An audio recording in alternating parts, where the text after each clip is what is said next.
ஓம் சாந்தி.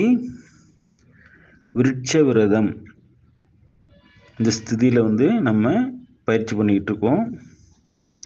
நாளைக்கான 7ஆம் நாள் குறிப்பு.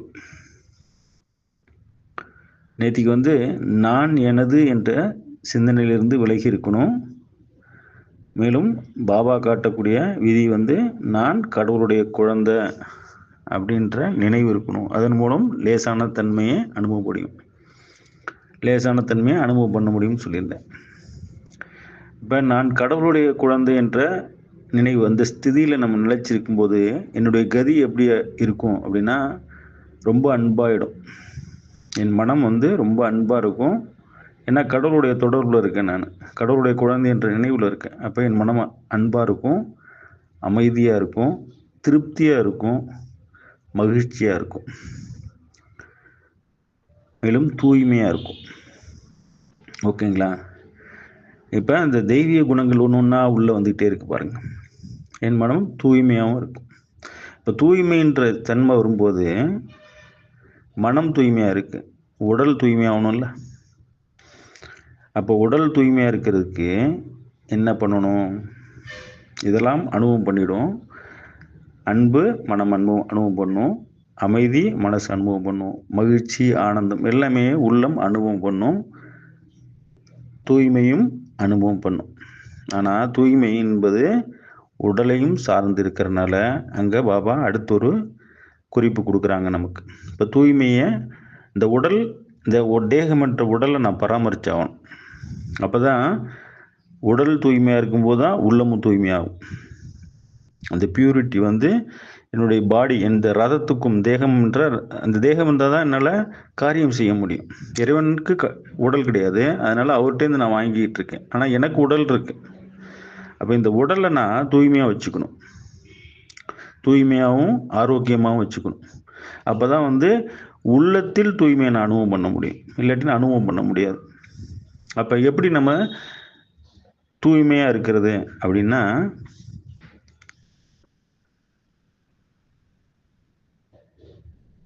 உடலை ஒழுங்காக நம்ம பராமரிக்கணும். எப்படி பராமரிக்கிறது? பசிச்சா மட்டும்தான் சாப்பிடணும், பசித்தால் மட்டும்தான் சாப்பிட வேண்டும், தாகம் எடுத்தால் மட்டும்தான் தண்ணீர் குடிக்க வேண்டும். ஓகேங்களா? பசிச்சா மட்டும்தான் சாப்பிடணும், தாகம் எடுத்தால் மட்டும்தான் தண்ணி குடிக்கணும். உறக்கம், எனக்கு தூக்கம் வருதுன்னா தூங்க போயிடும். இப்போ எதுக்கு இதை சொல்கிறேன் அப்படின்னா, காலையில் எழுந்தோடனே நான் சாப்பிட்டே ஆகணும். பிரேக்ஃபாஸ்ட் எல்லாரும் சொல்லியிருக்காங்க, நம்ம சாப்பிட்டே ஆகணும். ஓகேங்களா? நல்லது தான், உடலுக்கு நல்லது. ஆனால் இந்த தூய்மை, உடலுக்கான தூய்மை எப்படி நம்ம பராமரிக்கணும்னா, மூளையை கேட்டு வேலை செய்யக்கூடாது. மூளை கேட்டு, அதை புத்தியை கேட்டு நான் வேலை செய்யக்கூடாது.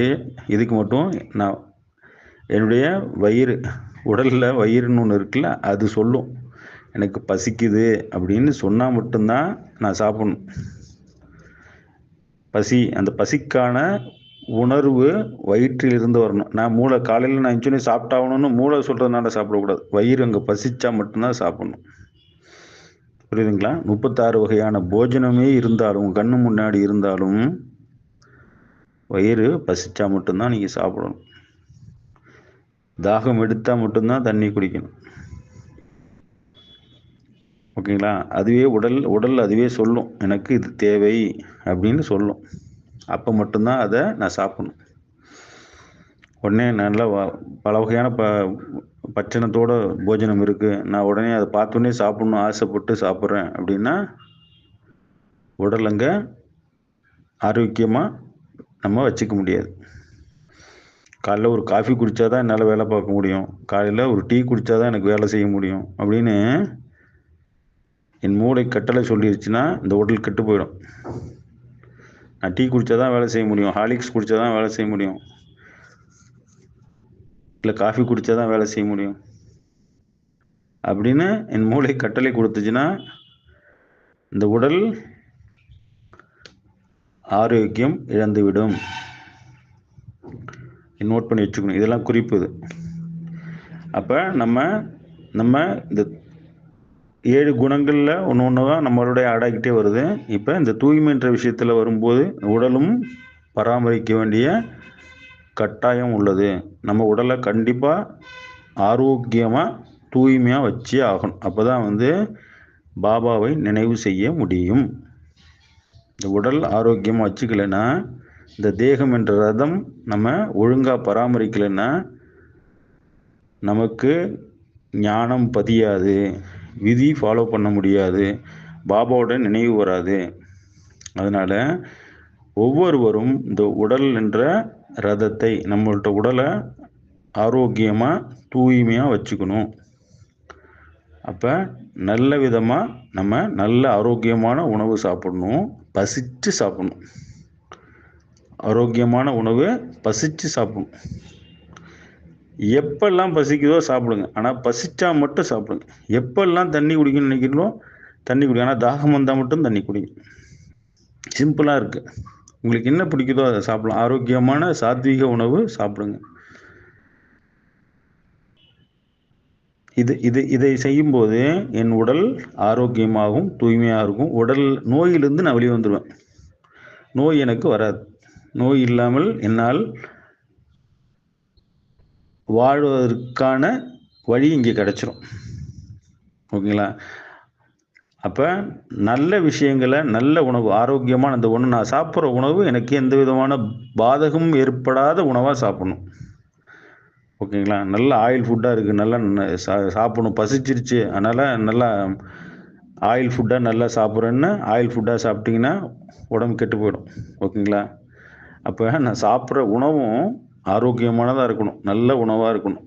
அதன் மூலம் அந்த உணவின் மூலம் எனக்கு பாதகம் வரக்கூடாது. அந்த மாதிரி உணவாக நான் எடுத்துக்கணும். ஓகேங்களா? நைட்டு பசிக்குது அப்படின்னு சொல்லிட்டு நைட்டு நான் கீரை சாப்பிட்றேன்னு வச்சுக்கோங்க, உடம்பு கெட்டு போயிடும் இல்லையா? அப்போ ஒன்று நான் பசித்து சாப்பிடணும், தாகம் எடுத்தால் தண்ணி குடிக்கணும். நான் என்ன சாப்பிட்றேன், அந்த உணவு எனக்கு ஒத்துக்குமா அப்படின்னு தெரிஞ்சு சாப்பிடணும். ஓகேங்களா? அப்போ அந்த உணவு எனக்கு உடலுக்கு ஒத்துக்கணும். சுகர் பேஷண்ட்டாக இருக்காங்க, அவங்களுக்கு பசிக்க தான் செய்யும், டக்குன்னு எடுத்து. அப்போ அந்த பசிக்கிற நேரத்தில் அவங்களுக்கு என்ன தேவையோ, அந்த சுகர் பேஷண்ட்டாக இருக்கவங்களுக்கு என்ன தேவையோ அதை அளவாக சாப்பிட்டுக்கணும். ஓகேங்களா? அப்போ அவங்களுக்கு பசிக்கும் போது அவங்க அளவாக எடுத்து சாப்பிட்டுக்கணும். ஆனால் உடம்புக்கு தீங்கு வராத உணவாக நாம் சாப்பிட வேண்டும்.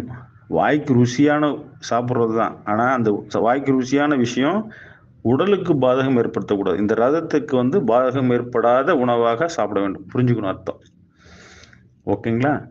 இதை ஃபாலோ பண்ணோம்னா உடல் தூய்மையாக இருக்கும், ஆரோக்கியமாக இருக்கும்.